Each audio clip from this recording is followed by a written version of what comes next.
क्या लिखा है पहले हम क्वेश्चन ध्यान से पढ़ते हैं। The question says the mean weight of a group of 20 persons was found to be 55. So 20 लोगों का the mean weight of a group of 20 persons was found to be 55. So 20 लोगों का जो मीन है was found to be 55.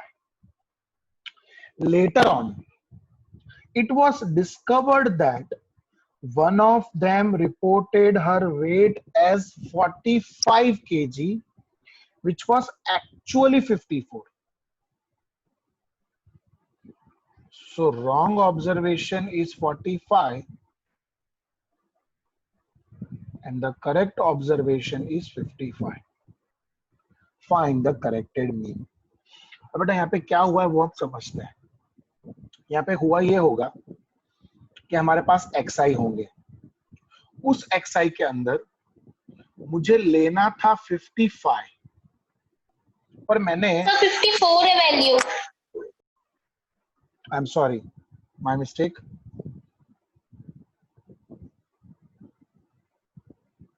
मुझे लेना था 54 पर मैंने उसको गलती से ले लिया 45। इसका मतलब ये है कि ये जो मीन आया होगा वो मीन रॉन्ग होगा। ऑब्वियस वाली बात है कि मुझे लेना था 54, ले लिया 45। तो बहुत ही सिंपल लॉजिक है इसका। मैं रॉन्ग ऑब्जर्वेशन माइनस कर दूंगा और करेक्ट ऑब्जर्वेशन प्लस कर दूंगा। बट किस में करूंगा? ये मैं करूंगा मेरे सिग्मा एक्स में। तो सबसे पहला काम है मैं सिग्मा एक्स ढूंढता हूं। सो एक्स बार की फॉर्मूला है sigma x i upon n. So what is x bar? 55 is sigma x upon n is 20. 20 को ऊपर ले लो तो my sigma x is 110. But let me tell you, ये wrong है। ये जो sigma x आया है वो wrong है। अब मुझे इसका correct sigma x ढूंढना है। तो correct sigma x कैसे मिलेगा?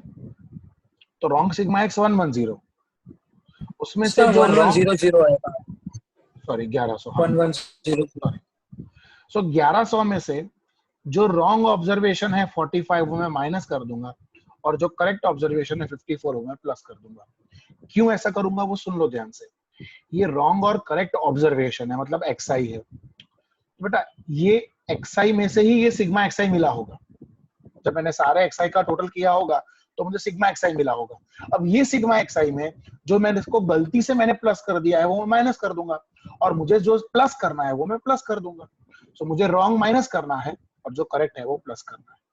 सो what is my answer? 1100 minus करो तो कितना आता है? What is the value? 1100 minus 45 plus 54, so it is 1109. So this is my correct sigma xi, and now I will find my correct x bar. So my correct x bar would be correct sigma x upon n, that is 1109 divided by 20. So 1109 divided by 20, that is 55.45. This is my answer. Okay, what does the sum states? The sum states that the mean age of 4 participants in a team of a relay race was calculated to be 24 years. तो 4 participants का जो mean age था, it was found to be 24 years. Later, it was found that one of the participants' age was actually 27. मतलब जो correct x था वो था 27, which was wrongly recorded as 25. So wrong observation 25. If there is a rule wherein it is not possible to participate in this race if the mean age is more than 25, can they participate in the race even after the correction of their age? So ये पहले हम correct mean जो है वो ढूंढते हैं। तो correct mean के लिए सबसे पहले हम लोग रॉन्ग सिग्मा एक्स ढूंढते हैं।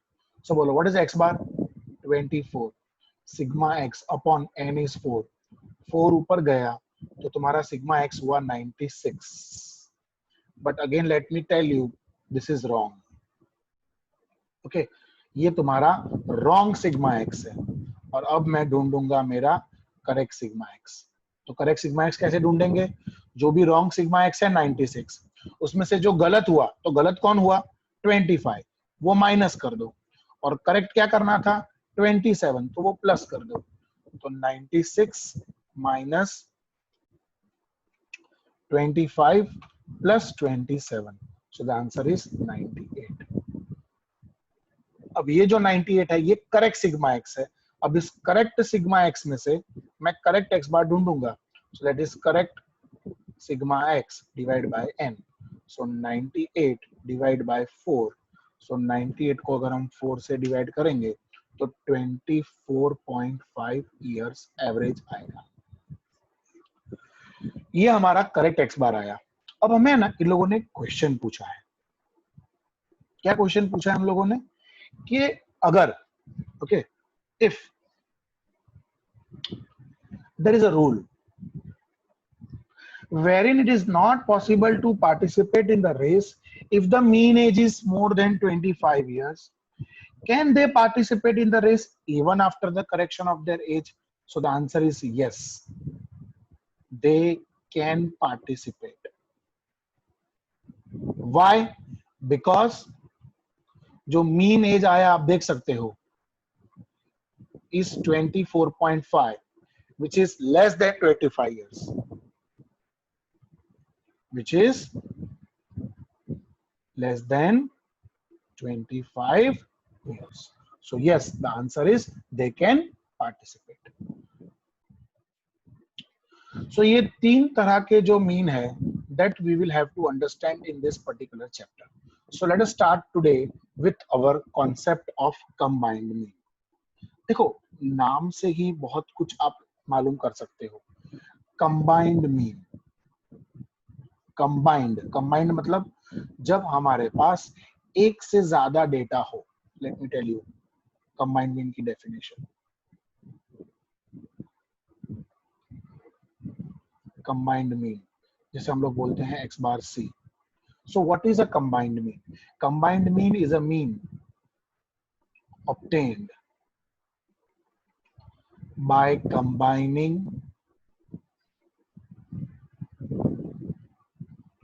two or more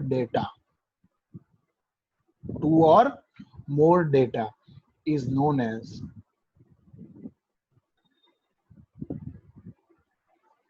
combined mean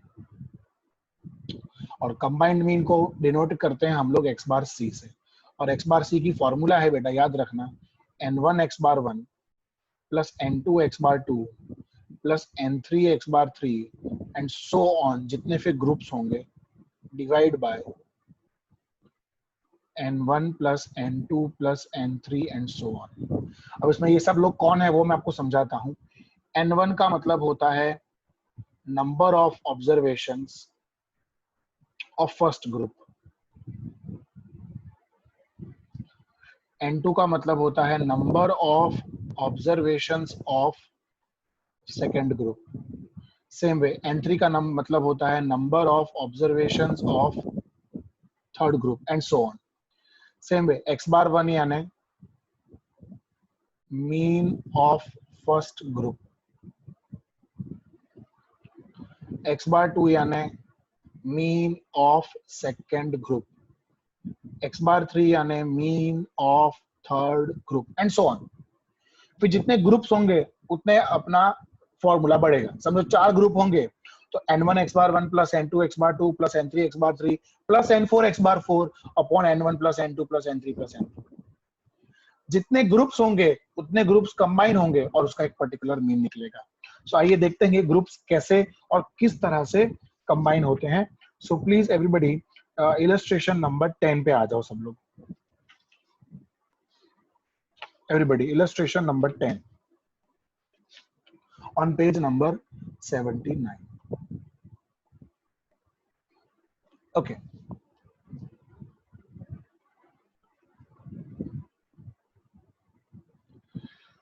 A factory owners knows that the mean monthly production from January to March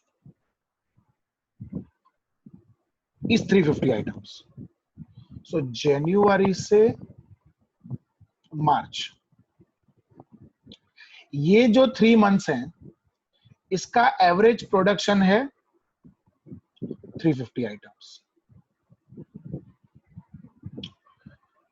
From April to August,